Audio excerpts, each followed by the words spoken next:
Until now, it was generally assumed that the tides were caused by the gravitational pull of the Moon and Sun on the Earth.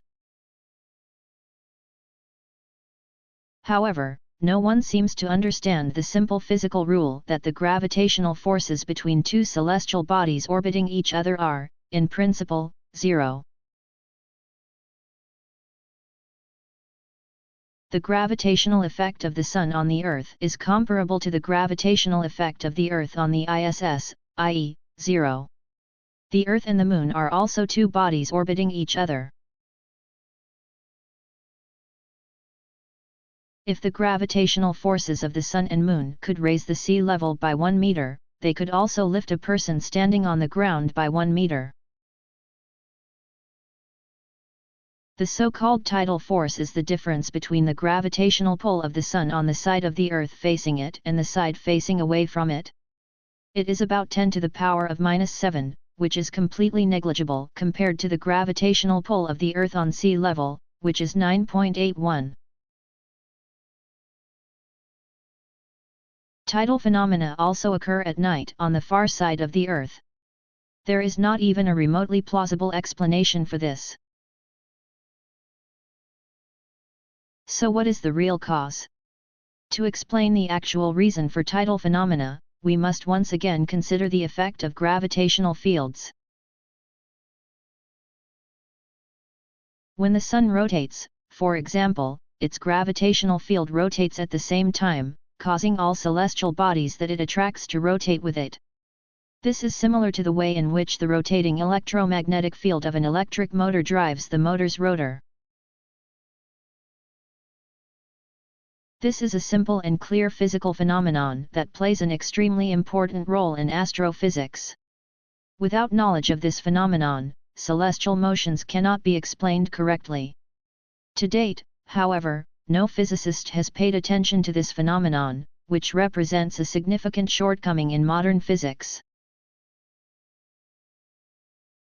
Conversely, when a celestial body crosses the gravitational field of another, it encounters resistance from that field. This resistance only occurs when the body intersects the gravitational field lines. A body moving parallel to these lines therefore experiences no obstruction. This property of the gravitational field makes it easy to explain the cause of tidal phenomena. When the ocean is in position A, its direction of movement is parallel to the lines of the Sun's gravitational field. It experiences no resistance and the water remains calm. As the Earth continues to rotate, the ocean begins to intersect the Sun's lines of gravity. As a result, the seawater encounters resistance, causing the water to flow to the right. When it reaches point C, the seawater encounters the greatest resistance. And the water on the right coast rises, while the sea level on the left coast falls.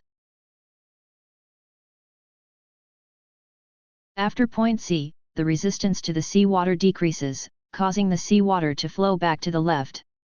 This leads to a rise in sea level on the left coast.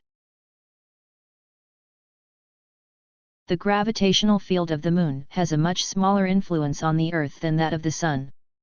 Consequently, its influence on the tides is also significantly smaller than that of the Sun. And its effects on the tides depend on its position.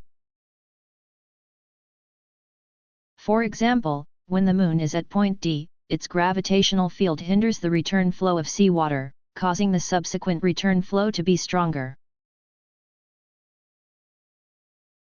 On the far side of the Earth, the gravitational field of the Sun is slightly weaker than on the near side, but otherwise the influence of the gravitational field is completely identical.